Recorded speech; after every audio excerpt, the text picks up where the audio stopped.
Welcome to Catania in Sicily. Catania is actually the second biggest city in Sicily, and after being on the Aeolian Islands, seeing the beautiful Stromboli volcano, which you definitely have to see this video, it's amazing. We are now back on Sicily mainland, or on the Sicily island, and today we're going to explore Catania city. And behind me you can see the market of Catania, where we'll have a stroll through right now. Let's go!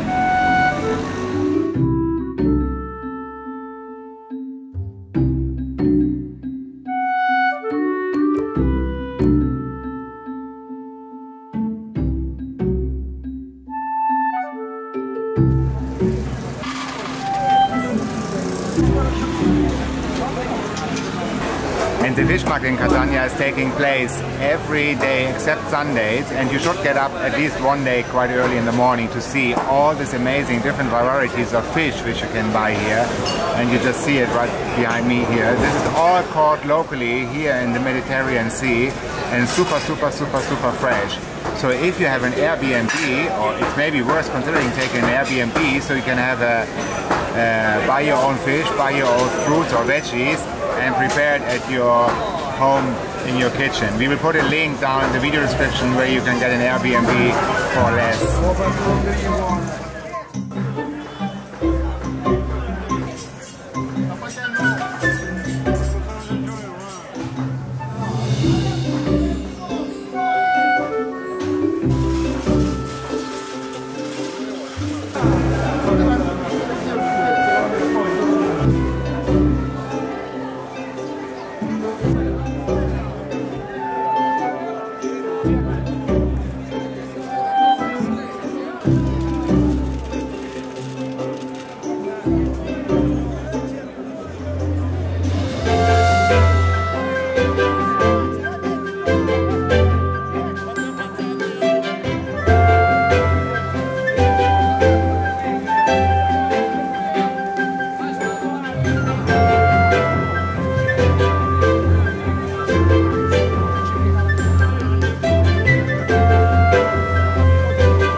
We are now at the Piazza del Duomo in Catania in Sicily, and behind me is Fontana dell'Elefante, and it's actually made from a black elephant from lava stone from Etna, and this elephant is supposed to have magical powers, and it's made from a magician who has a lot of power, and the elephant has the power to calm down Etna so it's not breaking out, and the magician also had the power actually to turn humans into animals.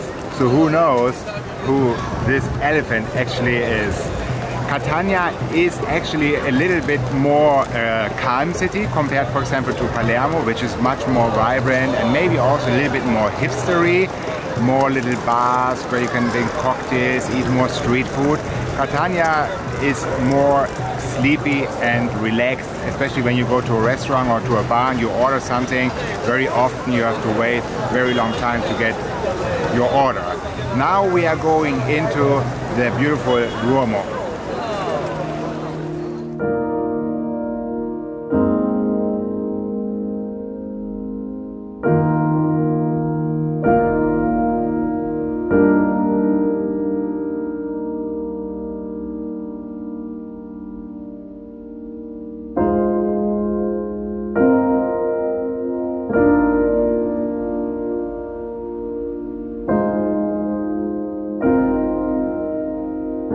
Inside the cathedral it's actually very dark. You almost can see nothing. There are beautiful paintings all around in the church, but as it's so dark you cannot really see what's painted on them. And the Duomo was destroyed many times due to earthquakes and eruptions of the Etna, and always rebuilt. And it was actually built on a Roman bathhouse, or on top of a Roman bathhouse, where you can see inside the church some leftovers of this bathhouse.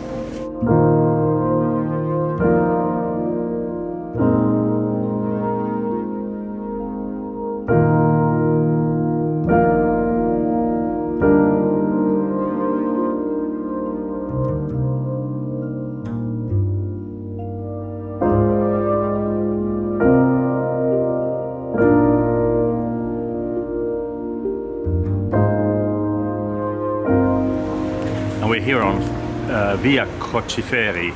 This is supposed to be the most beautiful street in Catania. It has some cafes and restaurants and nice little shops, and you know what?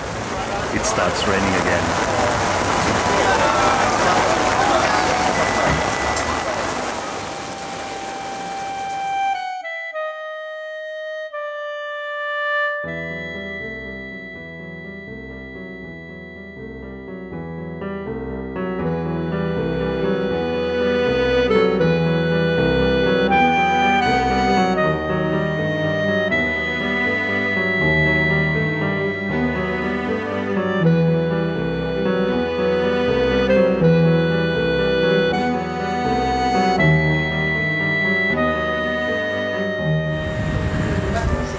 And many streets in Catania are actually totally run down, and the palazzos are crumbling and falling apart. Sometimes it's really super dirty, and there are not so many people actually on the street like we experience in other cities in Italy, but that might be also because the last days it was raining and raining and raining. But for safety reasons we never really felt unsafety here, so you don't have to worry. When you come here you will be safe. And Catania also has a Teatro Massimo. Here it's called Teatro Massimo Bellini, in honor of the local composer Bellini. And it's supposed to be very lavish inside. They probably also have tours like we did in Palermo. This time we're gonna have a coffee. And the architecture in Catania is actually black and white. You can see behind me the houses here are built from lava stone and white stone. And it's very different to Palermo, and especially to Lecce in Puglia, which was a yellow city, and Bari in Puglia, which was a white city. Catania is a black and white city.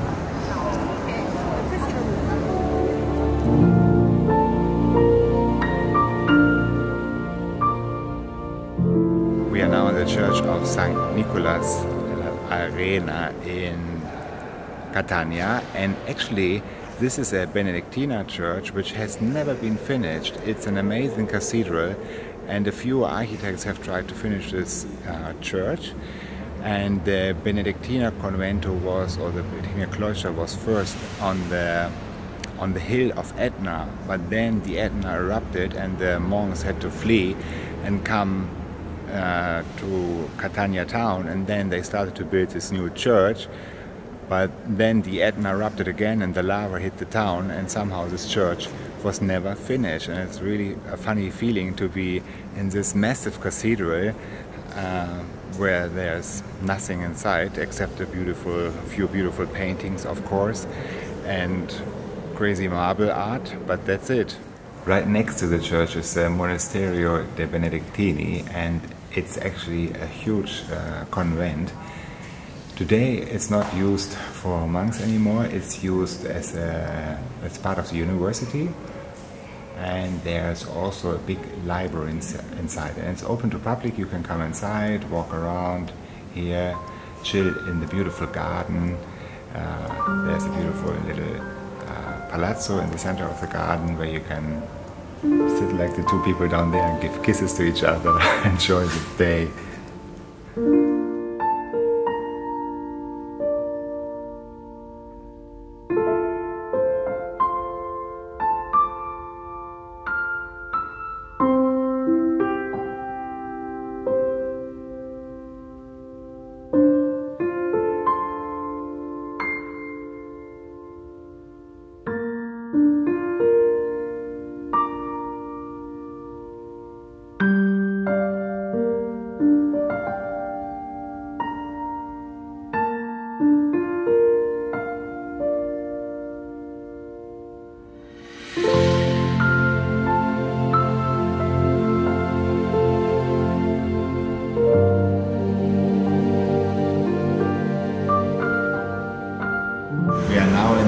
Piazza Monumentale di San Benedetto, and this is actually a convent which is today still in use.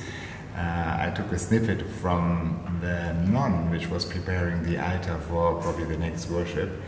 And this is UNESCO World Heritage. The entrance is €5. When you're here, definitely come here and have a look at it. Take some time, because the audio guide explains you very well all the paintings and all the details of the church. So it's a nice thing, probably also in the summer when it's really hot, to come in here into the cold church and relax and enjoy all this beautiful art. And this is the Via Kochi Ferry, and when you walk up the street, which is very beautiful, calm street, there are so many churches.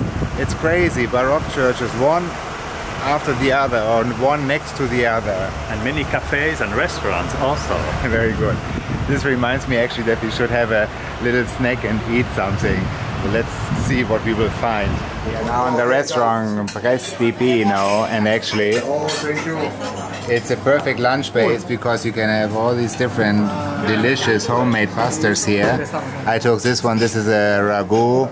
Then you have fish, you have pomodori, you have potatoes, vegan stuff, and of course arancini, and much more vegetables up here.